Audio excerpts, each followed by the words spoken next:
morning, welcome back to BT. Kicking off tomorrow at Adrenaline Adventures, you get a chance to see some of the best wakeboarders in the country competing in the Canadian National Wake Park Championships. And here with a bit of a preview is a national team member, Jess Pauley. Jess, good to see you, man. Good to see you. We'll talk about you and the injury in moments. All right. But I want to talk about competition. What's it going to be like when people go in an actual competition? How's it work? In the actual competition, what happens is there's 2 laps and there's no falls. So the cable goes one full circle, and you go around. There's obstacles, kickers, rails, and then there's also flat water. There's no obstacles, and you can do cable layers there. So what happens is you get marked on variety, your skill, your intensity, and how clean and your flow is, if it's good. So going from one to the next to the next to the Yes. next. Can I ask about planning?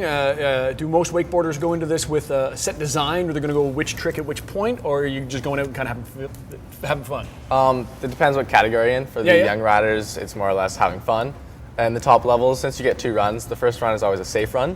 So what happens is you plan a run that you stomp every time.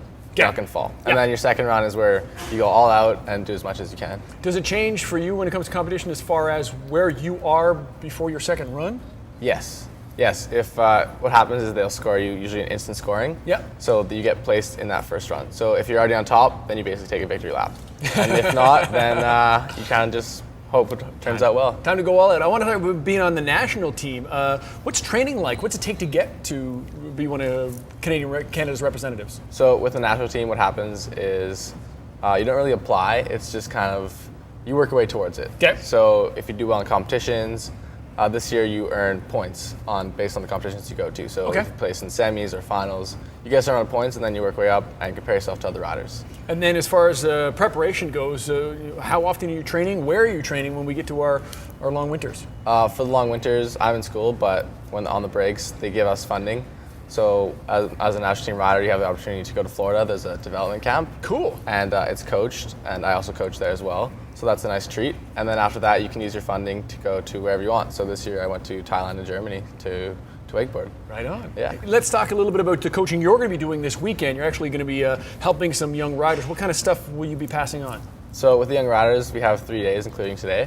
What happens, they're just going to be practicing doing laps, and I'll be watching them, see what they're doing. I'll give them tips on body posture, and then obviously I'm a little stick figure on the land, kind of showing them what to do with their body position and how close to shove the handle. And is that where most of us mess up? You mentioned body position twice. Is that where most of us get it wrong? Yeah, body position is super key in wakeboarding. Since you're basically being dragged by this cable around, where your body is and where the handle is makes a huge difference. Right, so all about positioning. Well, it is a fantastic time to see some of the best and also have a wicked good time at Adrenaline Adventures. Thank you so much for dropping by, and good luck healing up. Thank you very much. We're going to check in with weather conditions. We got Jenna Con with a little bit of time off. Let's say good morning to Fiona.